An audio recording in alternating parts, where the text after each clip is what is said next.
Good evening, good evening, good evening. Welcome to Talking Arsenal. It's our new show every Monday, 7:15. But obviously we're 10 minutes late because of me having some technical difficulties. But I got two guys in the building. I'm gonna let them introduce themselves because obviously they're the co-hosts as well. So we take it in turns weekly for who's going to be hosting the show, but we're always going to be here together. So I'm gonna start. Let you two introduce yourselves, man. Go on, Oh, Char, you can start now. You're starting. Cool. So obviously I'm Char, one side of M5. Obviously got the new show coming with Big Gunner. Weekly on alternating channels, and I'll let Aaron go on. So Go on, I'm the other half. We just do Arsenal content. One day we just thought we'll just like walk in and we thought, you know what, we'll film ourselves just talking about the game because we thought what we had to say sometimes was quite funny, and we'll be back doing our live videos, proper filming like we was before lockdown soon. So everyone watch out for that. But we're happy to do this show here, and it's something that we've obviously been speaking about for a while. So I'm happy we can actually do it. But tell us where we can find your channel, because obviously, like we said, it's going to be alternating channels. So next week is going to be on your channel. So everybody needs to know where to go to subscribe. Let them know. Yeah, YouTube /N5, or just it on the YouTube search bar. If you just type in N5, will be the first recommendation. So you just click there, you can subscribe, and yes, like our content if you like it. Man said, big up for getting Cedric on the show. All right. Who's that? That's you. That can't be me. I ain't the right skin color. I'm not the right I've skin never heard color. that before. That's funny. I'll clip that later. I'm clipping that. Yeah, no, definitely have to still. So obviously we're here to talk about what we would be doing is talking about the games that have just happened. So the game previous, but next week we would have played two games. We would have had the North London derby plus the Olympiacos. So next week we'll be talking about two games, but this week we only had the one game, and it was away at Burnley, which obviously we drew 1-1. How did you guys feel, man, like watching that match? I was, for one of the first times this season, I was like optimistic. I said we'll get a 2-0 win, and we didn't. Sometimes I don't know why I kind of let Arsenal disappoint me. When really, like, why should I even expect us to win any game with the way we're going? But I was left feeling disappointed, if I'm honest, because it's not like we didn't have chances to win the game. But when Xhaka made that mistake, I knew the game was it was only going one way from there, if I'm honest. Well, what about you? Nah, I'm the same, man. Like, obviously 1-0 up, you're thinking we're gonna go on and win. Saka obviously had that chance as well. I think he has to score. I'm not gonna get onto him too much because without him this season, where would we be? But 1-0 up, you're thinking we're gonna go and win. And you know what I mean? Xhaka, like I've seen on Twitter people blaming Leno and that, but like, come on, man. Like Xhaka, if you play it first time, it's fine. But taking a touch and I'll let you get into that, innit? Because that's just so it was a bit mad because obviously we start with the goal, Arsenal's goal, and it started off with Leno at the ball. Same thing happened actually. We passed it into the centre midfielder, but this time it was Thomas Partey who had the ball, and he had two players around him. But he managed to wriggle out of it and play the ball forward, and obviously it gets to Aubameyang, who goes back to old school Aubameyang, cuts in a couple of step overs, bottom corner. But that shows the difference. And I've been saying it all the time. Why is Xhaka coming deep to get the ball? It doesn't make sense to me. He's not quick enough. He's just got, if Xhaka's got time, he's brilliant. You can play passes left, right, and centre. But we're in the Premiership. You're going to get pressured. You have the ball for 1 second, you're going to get pressured in it. And he's not the guy to be picking up the ball off the goalkeeper, man. It has to be Thomas Partey, and you saw the difference there. Like you're saying, I saw people blaming Leno for it, and I was like, Xhaka called for the ball. He called for the ball. So if you're calling for the ball, you've got to deal with it. You've got to deal with it. On the other flip side, Leno can see the whole of the picture. So, me personally, if I'm in goal, I'm thinking, do I really want to give Xhaka the ball in that position? Like, really and truly, do you want to? Yeah, like, trust him. But trusting him, he made a bad decision. So, on that part, I blame Leno because I'm thinking, why are you giving Xhaka the ball in that position, knowing what he does? Could you chat about him with time? But I'll be honest, I think both of you will know about this because of where you're from. But I've seen people like Marshes, if they have time, they'll be able to do what Xhaka does. I'll be real, like. I saw it yesterday apparently, bro. Like, all you do is pop it first time and it's fine. I don't. Do you know what I mean? That's what I'm saying. He should have just popped it first time. Even when he took the touch, go back to the keeper. He could have gone back to the keeper, and then the keeper could have put it out for throw. But at least it wouldn't have been a goal, innit? It just worries me that Xhaka is just not. He's making the same mistakes all the time, and I think it's eight mistakes since he's joined Arsenal that have led to goals, which is the most of any player. It's not surprising now. No, I'm not surprised. At this point, especially when you watch him play against a team like Liverpool, where he's constantly pressured and they have that kind of two waves of press. He looks the levels are staggering when he plays against a team like that really can put the pressure on him, especially if his back is turned. If he's playing like with his back obviously towards the majority of the pitch, pretty much like he's for a Mane or a Salah, they'll get the ball off him like 9 times out of 10. He's simply just not. He's not sharp enough to react, and he hasn't got the agility. And going on to the chances, I feel like we had a few, but the only one that I can remember that I think, we should have scored was obviously Saka's chance. And like Shah said earlier, we can't. I mean, we should get onto him. Oh, and Pepe, Miski. We should be getting onto them because both of them should be scoring. Like that's the bottom line. And if they both take those chances, we're not even here like thinking like we've lost the game, even though it was a draw. It felt more like a loss for me. Obviously, the handball situation, again, you just don't know what refs you don't know what refs are doing anymore. I don't even think they know what they're doing. No, they don't. In the same week, we've seen some terrible decisions from handballs. So I don't know. I don't even know. Like, let me get onto the chances though, because you know what? I would say out of all the games that we've played and lost, that one I can genuinely put it down to the chances are not necessarily Arteta for me anyway. Like I don't look at that game and think we lost because of Arteta. The chances, like Pepe, he has to bury that every single time he gets that on the pitch. That has to be a goal. Saka, he should have scored, but the reason I allow Saka is just literally because of what he's done for this team this season. So I think, you know what? I'm not allowing no one, man. I'm not. I don't agree. You know what? I get what you mean, but it's like I don't want to go too in on him. But he's got to score. No, I'm not going to go in on him, but he's got to score. You have to. You have to. That's an easier chance than Pepe's as well. It was two chances as well. Obviously, there was one where he put it wide, like across goal. That one was a little bit harder, but the one in the second half, I think it was. He had to score. No, I thought when he hit it on the outside of his foot. Was it the first? The outside of his ball. Trying to go for the. Tried to go for the far post. It's just crazy. Like, let me just get to what Lauren's saying. Teams don't even need to work for goals against us. We just give them to them. And that's where I find it hard to blame Arteta all the time, because we look at that game, we should have buried it before the handball and controversy. The Wolves game, we was killing them, should have battered them, but again, individual mistake, 2 individual mistakes in that game. I forget that Leno got sent off as well. It was a terrible decision. The first one though, the Luiz one was bad. But again, it's David Luiz, and I think because the refs saw it was David Luiz, he sent him off basically because he's seen him do it before, so he thought, you know what, he must have meant to do it. Leeds, Pepe getting sent off. What game did Xhaka get sent off? I know someone got sent off against Burnley, didn't they? Burnley, and obviously Aubameyang own goal. And I think Burnley was Xhaka. All these games, you're looking at it and thinking it's all individual mistakes that essentially Arteta gets blamed for. But all of those games, we were the better team. All of those games, apart from probably the Leeds game, they were built on top. But all the other games, we should have won. Like, we was on top in all of those games.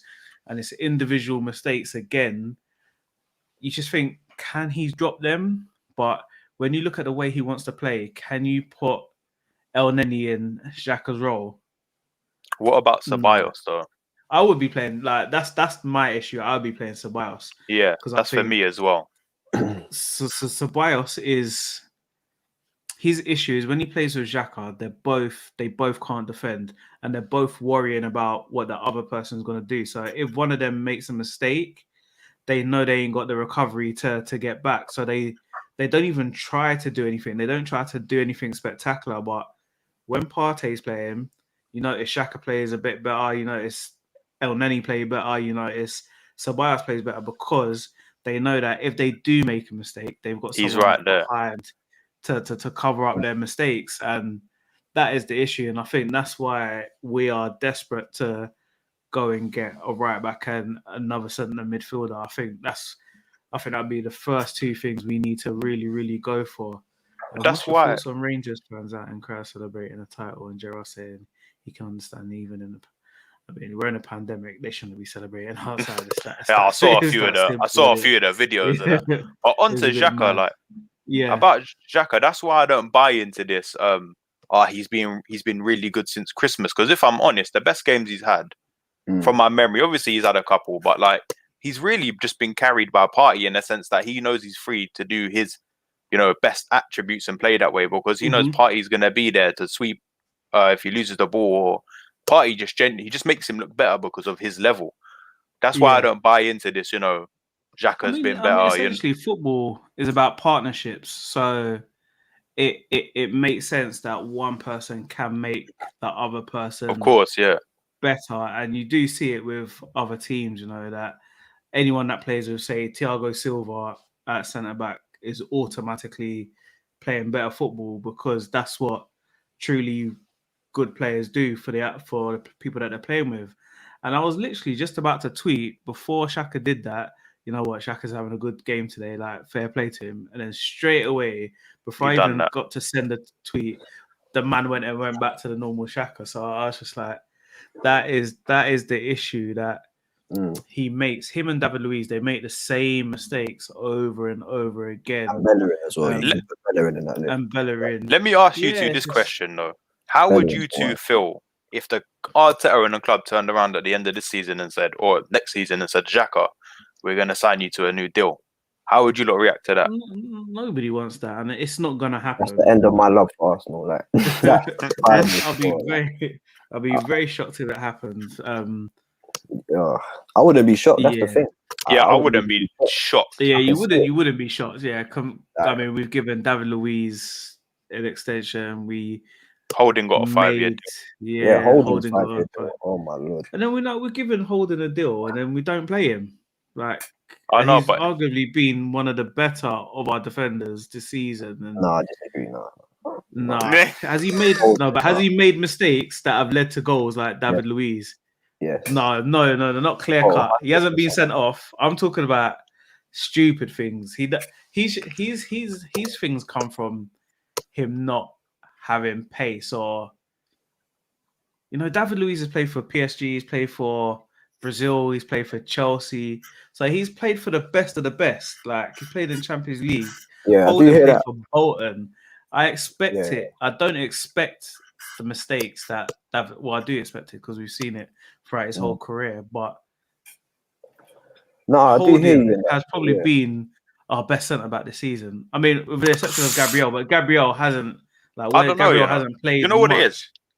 You can say that maybe, but if I'm looking at the two best centre backs I'm gonna play, let's say Arsenal have a game tomorrow, I'm picking the two best centre backs. Holding isn't there. Picking Mari and Gabriel.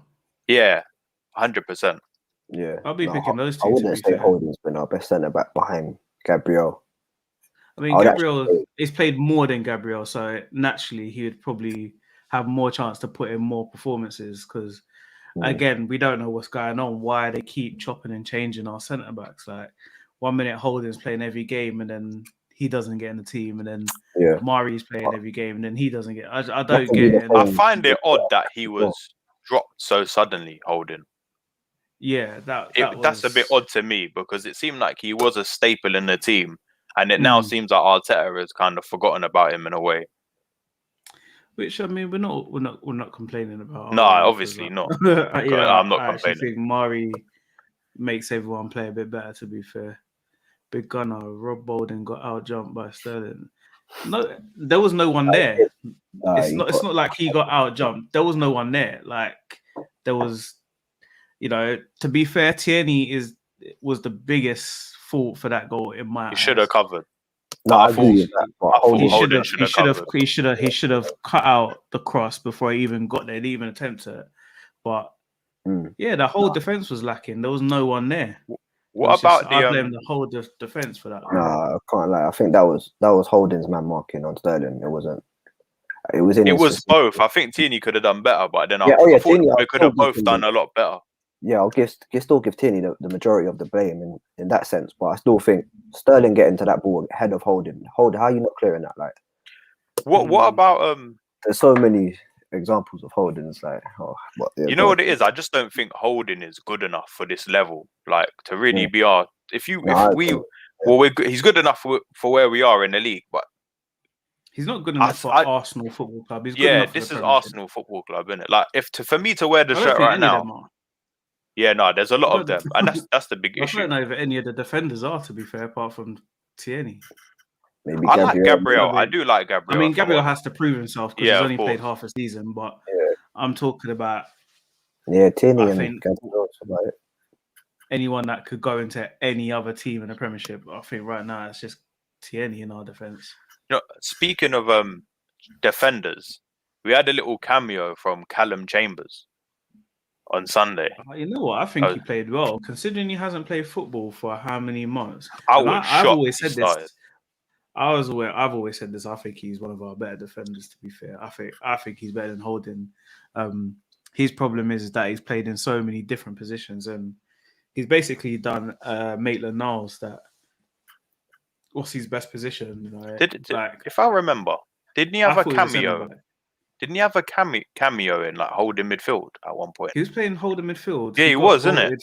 He got voted Fulham's best player of the season. In midfield. He was a player, and he was playing in midfield. So those things, it doesn't go well for you because you're playing in 3 different positions, which are 3 completely different positions. Not like you're moving from left centre back to right centre back. You're playing 3 completely different positions. I hope he gets a run of games and he can be fit. I want him to play centre back, but I don't think we will. Who do you think he'd partner with? Gabriel? Yeah, he'll play with Gabriel. I think I would like to see. I would want to see those 2. But then I just think Mari brings a calmness to our defense. But at the same time, his lack of pace just makes him look silly sometimes as well, man. Like, I think they're all just so bad that they just make each other look really rubbish, man. Like, I've got no hope for half of these defenders. All I can pray is that we just keep doing what we're doing in terms of getting rid of players, because there's a lot of players that we need to ship out. Yeah, but you know what it is? This is a whole separate conversation, but I don't know if I trust this whole club in getting rid of all these players and then getting the right ones. Because that's what it's all about. It's going to be difficult if you're not getting money for the players. Yeah, exactly. Like we're just cancelling their contract, so that's just mad in itself. Like you're not physically getting any money back. If you was getting money back, then you'd be like, okay, you can reinvest. But even when people say no, it's essential for us to get top 4. But I was like, it's not really, because we never used to reinvest the money that we was getting from top 4 finishes. We spent more money when we've been out of the top 4 than when we were in the top 4. So it's like, if we were reinvesting that money, I'll be like, okay, you know what, we need to go for top 4. But right now, we don't have the players for doing it. Do we have the manager to do it? I don't know. So it's just looking like an uphill battle, to be fair. If you thought it was bad before when we were getting beaten 10-2 on aggregate by Bayern, imagine this team playing Bayern Munich now. Yes, I mean Bayern Munich are smoking everyone. Everyone forgets that they put how much past Barcelona. Yeah, exactly. So after that, I was just like, you know what, I want to take that 10-2 in it, because they smoked Barcelona. But yeah, Bayern Munich, they we can't go in the Champions League with this team. I mean, having said that, Porto have won the Champions League, innit? So it can take a lot of fluke to get through in it. And then you could it's over 2 games. You could beat anyone, can't you? But if you're going to be realistic about it, yeah, this team aren't beating Bayern Munich or they're not beating Man City or anyone. We got to beat Olympiacos.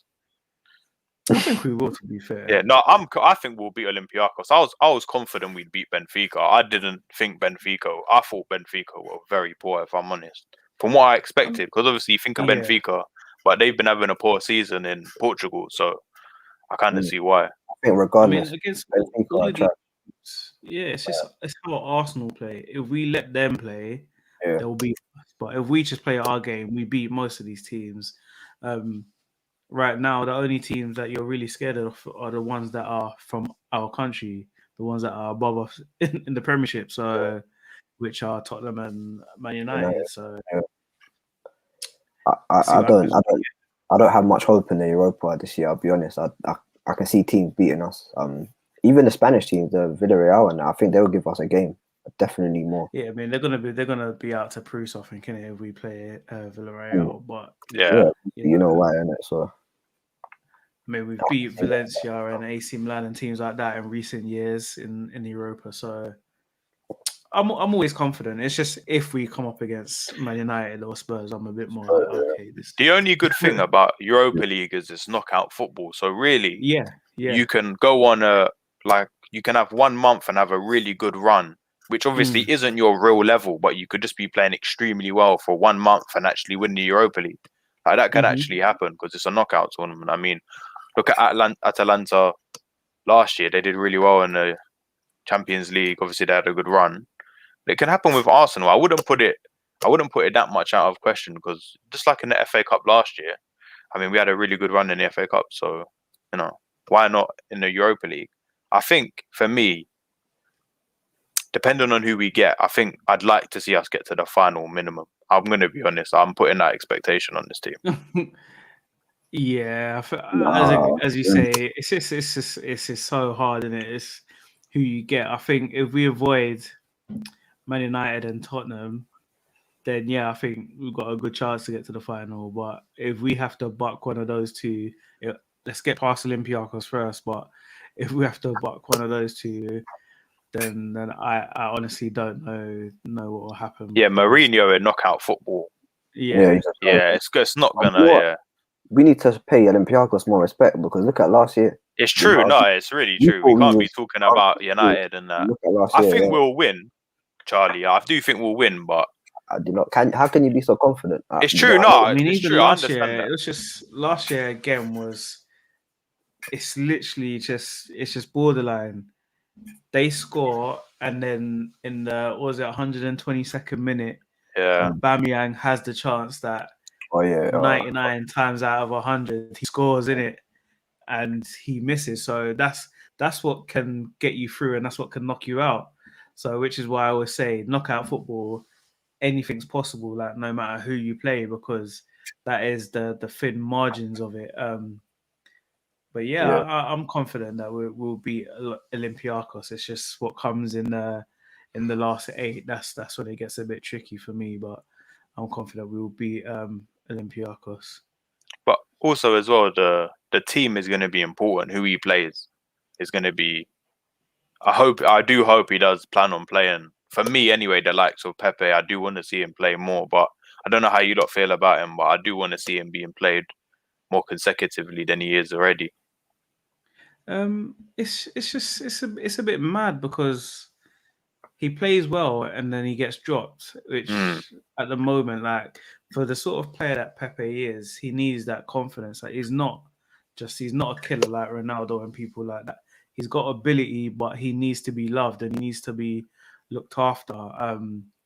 So when we keep taking him out when he's playing well, it doesn't make sense to me. Like if he puts away that chance again in the last game, I think his whole outlook on things is different as well. Like he's got that confidence back, but now is that going to play on his mind if he doesn't get a chance to play on Thursday or against Spurs to rectify that chance? I don't know, man. I like watching Pepe play, and his numbers, although he he hasn't been great in all the matches. His numbers at the moment, they're looking all right for the season. Massive improvement on last season, but I like to see him do more because he's got the ability to run rings around people all day, man. And it's just that sometimes he just doesn't look like he has the confidence to do it. So I'm hoping that he gets a bit more run of games from now to the end of the season. How do you feel about the notion that Arsenal could get relegated in the future? I think it's ridiculous. It's not going to happen. I'm not even thinking about it. No, I'll be honest. I know, Charlie. I know you feel a bit different at times. I know the expression "you're not too big to get relegated." But for me, in modern football, I think some teams now are too big to get relegated. Yeah, I mean, because I think we would have a contingency plan before. Basically, if we really were in danger to get relegated at any part of the season, true danger, I think Arsenal would do everything they could possible to make sure we stay up, everything, because they don't have a choice. You get relegated, there's not even a really good chance you're going to come back up necessarily. It's not guaranteed. You don't know what's going to happen to the club. What gives you that confidence Arsenal would go and do something, though? When have the owners given you that confidence? What do they do? What would they do? Well, to be honest, if I'm honest, we don't necessarily know because we've never been in that position. We're never going to be in that position. We wouldn't be in that position. We're not Newcastle. We're not West Ham. No matter how bad we're playing in the league or whatever, we're always going to have one or two world-class players or players that are really, really good that can get you out of trouble. I mean, you got Saka, you've got Aubameyang, you've got Partey, you've got all of these players. So I think if everybody stays fit and keeps playing together, we climb up the league easily. It just depends on what we do in the summer. I don't think we're going to get relegated anytime soon. Yeah, still in 100 years or 50 years. We've never been relegated. We're the only team. Yeah. That's never been relegated. So, look at Forest. They're Champions League winners in the Champions League. Yeah, no, I understand that. But they're not as big as Arsenal in terms of money. That I think that's what always saves Arsenal is that they've got money. Even if they don't spend it, they've got the money. And they can pay people silly money to come in and stuff. So, I don't think that would ever happen, to be fair. No matter how the season ends, could you live with Arteta brought in more football men, director of football, and players, CDM, CAM, right back and left back? I mean, the left back would only be a backup, which is what we need, to be fair. Right back would be a starting right back. CDM to go with Partey, which probably for me got to be looking at Basuma, to be fair. Yeah, we say this every single video we talk about Basuma. Every single video. Cam, it just really depends on that one because if Odegaard has an amazing rest of the season, a really good end to the season, are we going to be able to sign him? Because Real Madrid might turn around and think, okay, this guy can cut it. Cutting it in the Premiership means he can cut it in Spain easy. But I would like to see us, if he does put in a few more good performances, I'd like to see us try to sign him because I think having him and Smith Rowe is what you need. You need to be able to rotate that position because they offer different things as a number 10. Definitely. Smith Rowe likes to run with the ball more, but Odegaard is always looking for that Ozil pass. And I think it's good if you've got two of them. Still think we obviously need a striker as well. We definitely need a striker. With Martinelli, I'm not sure what's going on there, but remember we've still got him as well. I could see Lacazette leaving because we're not going to give him a new contract, so we can't risk losing him for free when at least get £20 million for him. To be fair, I'd say I'll take money in it. To the question, obviously saying can you live with Arteta if we get those things? The thing is, if we fully backed Arteta and we gave him the resources, we had a director of football, so you're talking about a wholesale change in some regards to the club, then you could probably live with an Arteta. He probably is going to do a lot better than he is now. But the chances of those things happening are quite slim. Yeah. Are we going to get a director proper? Are we going to sign these players? Directors of football, because what do they actually do? Yeah, that's the thing. I'm not an expert for in me, that they sense. just seem to just rip teams off. Like no one seems to be happy with their director of football. What we need to have is the people that scout Leicester's players. Like we need to have someone like that who's out there physically looking for players. I think the difference is when you're from a club that is traditionally the top six, you don't have the opportunity to try players like that. Like if we look at Chelsea, the only reason why we knew how good James, Mason Mount, and those people were is because they couldn't sign no one. If Chelsea were allowed to sign players last season, half of those guys wouldn't have got a chance to play. So they would have never have been. We never would have known how good they were because they wouldn't have got that chance to play. It's the same reason why you don't see young players coming through at any of the top teams. The only reason why Saka at the moment is even getting games for Arsenal is because we were so bad and we needed something like Lundberg and Emery needed someone fresh to come into the team.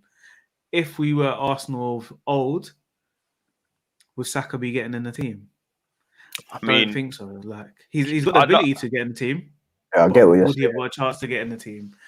Because Arsenal of old would obviously had quality pretty much in most positions on the pitch. Yeah, so obviously he wouldn't be playing week in, week out, let alone he's basically carrying the team for a lot of these games. Yeah. So but it's just an indication of where we are really. I mean, I don't even it doesn't even bother me that he is, because you watch videos or you watch old Champions League videos where Messi went to Stamford Bridge and he was 17 years old. Yeah. Cesc Fabregas, Jack Wilshere, 17 when they were playing against Barcelona. So for me, age it's not the be all and end all. I just don't want us to be playing him so much that it's going to burn him out and then he's going to start getting injuries later in his career. Like we shouldn't need to be playing him in every match. And, you know, I was happy when he did get dropped, not this match, the match before, because it was like he needed that rest. And we're lucky that we've been having a week rest in between as well. So players that can get a bit fitter, can get a bit of a rest. But yeah, like summer's just massive, isn't it? Like this is, for me, I said he needs 4 transfer windows.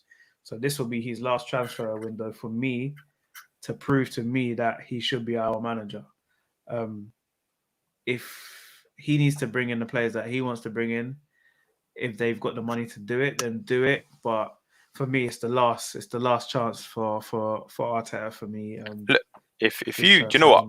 Me and Charlie might as well give, for anyone watching in Avodo now, obviously we're going to be doing this weekly, so we might as well get our stances out of the way in terms of this situation with the manager, because obviously it's probably the main talking point every day on Twitter. I'll go first in it, because building off what you said, for me, when you get an inexperienced manager like Arteta, the board, the whole club need to give him the resources possible to accelerate one, the fact that he needs to learn, because he's pretty much learning that on the job.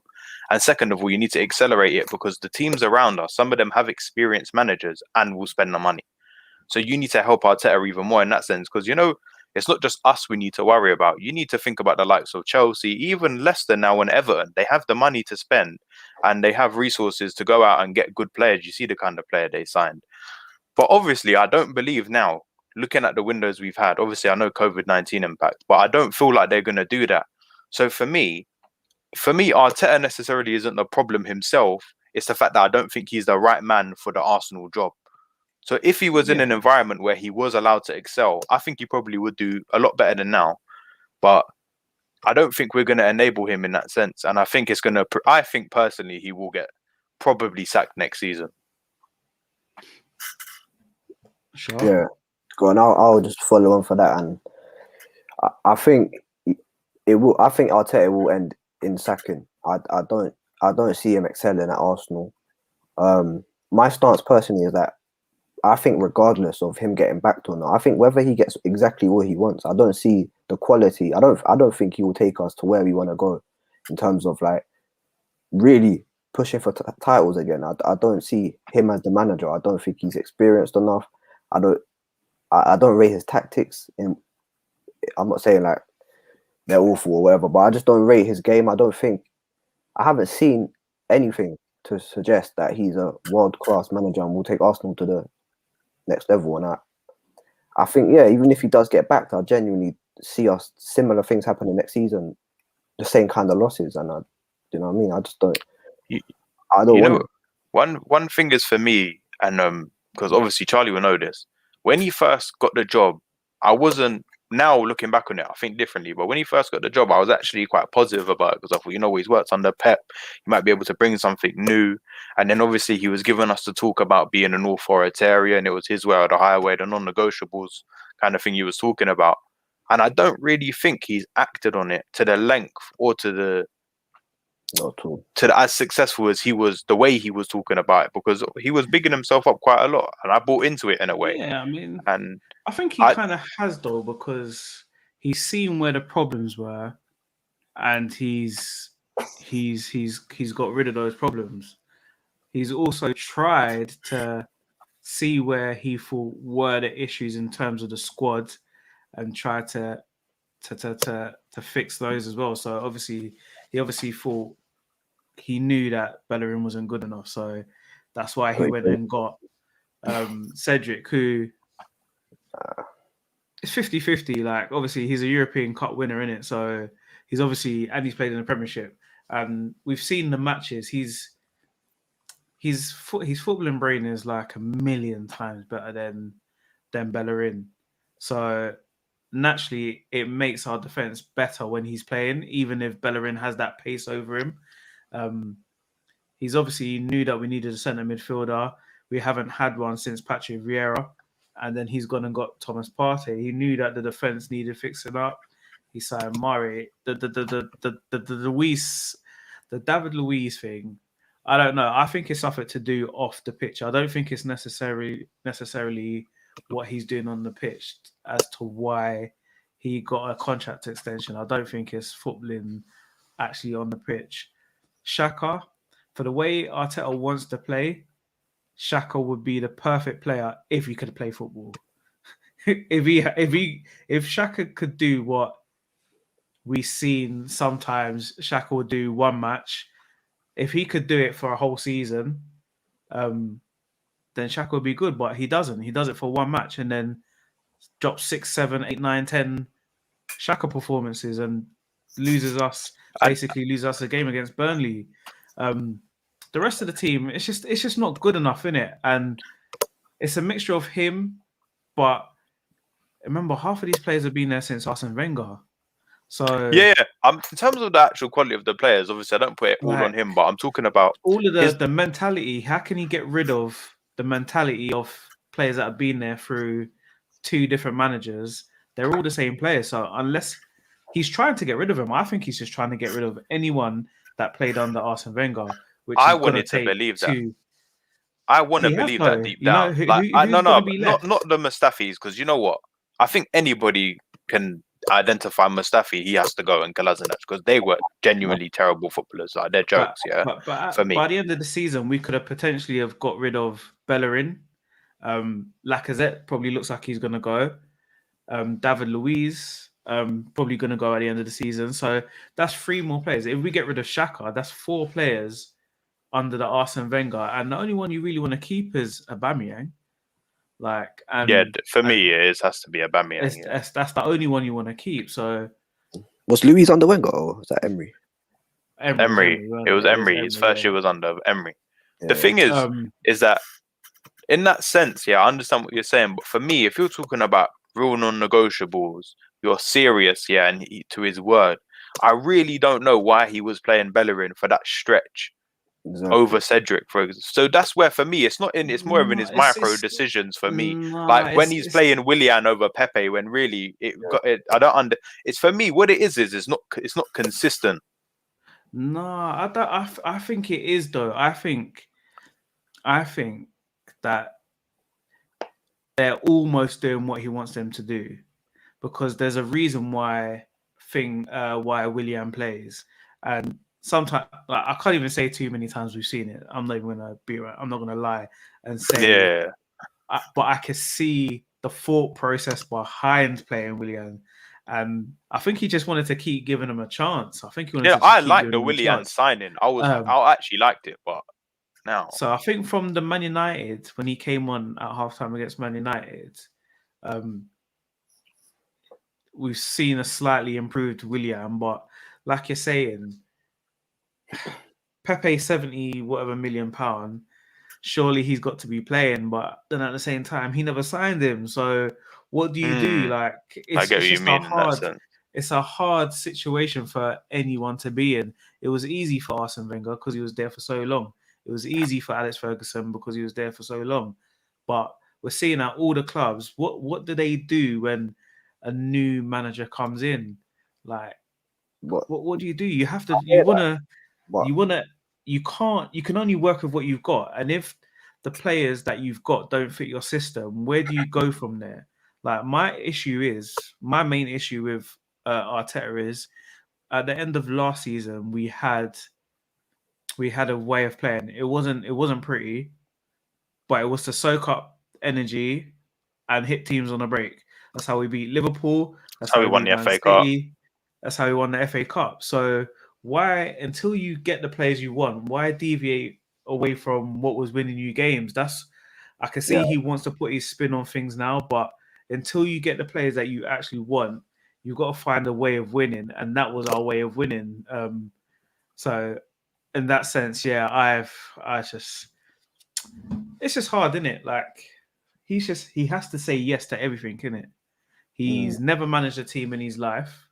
So when they signed Arteta, they were like, okay, we've got a manager here that's going to say yes to everything we say. Everything we want to do, he's going to say yes.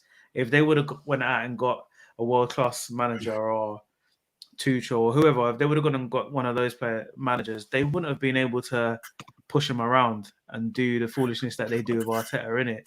So it was a match made in heaven. But again, he should never have got the job. We should not be having this conversation about Mikel Arteta managing Arsenal at this stage of his career.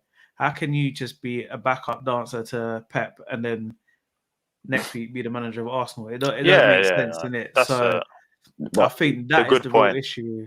I just want to back him because he's the manager of my club, but he should never have been put in this position in the first place. Like, he should not be the manager of Arsenal. And as I said, I'm giving him until the next transfer window. If by then he's not showing me anything, then I'm gonna have to be Arteta out, to be fair. Arteta has blind confidence of Willian. I wish he had the same for younger players who at least give more. I agree, man. Like, we should just be playing younger players. Like, the season's over. Just get whatever young players we have in the youth team. They'd probably be giving us a better performances. We've seen the Europa League.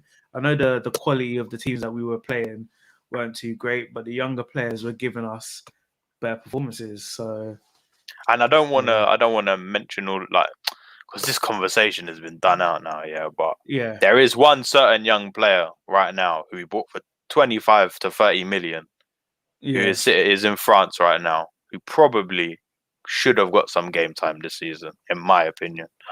But that's a whole different situation. Yeah, even that whole situation, like, Arteta has tactics, and I feel, of course, also just needs to ship these players. I mean, I just don't know, man. Like, until he makes the decision to get rid of Xhaka and get rid of David Luiz, I don't know. Willian as well, but he's not going to get rid of Willian. But those two in particular are the two that, and Bellerin are the three, I should say, that are constantly making the big mistakes week in, week out. So if we could get rid of those three and bring in three more, then I'll be a bit more confident going into next season. But if I see any of those three in our team next season, then No. I'll be honest. If I see Xhaka in this team starting next season, for me, it's an indication of, one, where this club wants to go or who it wants to be. It's not always in a reflection of Arteta, really, because Arsenal was more than him. So for me, it's a reflection of where we want to be as a club. Because Granit Xhaka, I'm sorry, he shouldn't be starting, not even for Arsenal. He shouldn't be starting for, like, Crystal Palace, any of these kind of clubs. I'm just going to be honest. Like, I watch Milivojevic, for example, and I think he's better than Arteta. Like, I watch Andre Gomez for Everton. I think he's better than like Xhaka. Like, there is no way, because the other teams are just going to get better. Everton, they have the money. They're going to get better. Man City, look, who? And the manager. Yeah, obviously they have Ancelotti. But all these teams around us are going to get better. Even Aston Villa, with the season they had, obviously I don't expect them to be there next season because it might have been a one-off, but you never know. They might get better. They might get some players. West Ham might get better because they could really finish in the European spot. So they will have the money. And I'm really scared that we're not going to accelerate and we're going to allow everybody else to be better, because that's kind of what we've done the last 10 years. Everybody else has been getting better around us. But again, it was down to various reasons. Wenger, of course, board, there's a lot. It's just like, it's not gonna get any better until we get rid of this board, the owners and stuff. But that's not gonna happen anytime soon, is it? So we just got to roll with it and just take the L for now, man. That's all we can do, to be honest. No, man, I'm not there yet. I can't take the L yet, man. I'm not just there yet. I don't know. Like, we just have to just be humble, man. Like, just get our little jokes when other teams get spanked and that, innit? Like, but we've just got to take the L every week, because right now there's no. I don't know, man. I just don't see where it's going right now with any of it. So yeah, but I don't know. Yeah, we can change manager if this board do not back a manager. There's no point. Different manager saves stuff. Yeah, I mean, that's a yes or no, because now you're looking at it and you see Tuchel got the same players as Lampard, but got two different outcomes in it. So we know that, I reckon, if another manager came in that was actually very good, would get a bit more from these players. Would he get them winning the league? No, he wouldn't. But would he get them closer to top four? Yeah, I think he would, to be fair. And you know what? Sometimes I like to point out this here. People say, wouldn't it be really nice if Arteta got backed? Yeah, you know what? I agree. But imagine if we actually had not a proper manager. Imagine you had a Tuchel or you had a Carlo Ancelotti and then we backed him. That would even be better than backing Arteta in many ways. Yeah, I mean, right now, because Arteta's he's finding himself. He's learning on the job. Yeah, so exactly. We don't know what he's going to be. We don't know. Not that I don't think he's going to be great in the future. I just think right now is not the right time for him to be managing a top team at this level. Yeah, I think this job is way too big for him. I think just the problems at the club and everything. We needed someone of big experience. I think that's what it is with the issues that we had. He shouldn't have been appointed, but he also played for Arsenal, so he knew the issues there. So fair play to him for thinking he could work with it, but it's at the moment, like, we've got to be real, it's not working. But as I said, I give him till the end of the season and the next transfer window to prove me wrong. But if the transfer window is bad, I'll tear her up. Like, that's the bottom line. That's it, because we can't get to Christmas and we're in the same eighth. Like, we need to be near top four at Christmas next season. So yeah, but guys, we're gonna wrap it up before we just start going off topic and into just some random rants and stuff. But as I said, as we all said earlier, we'll be on you guys' channel next week. So tell anyone else that doesn't know where your channel is and where we can find it.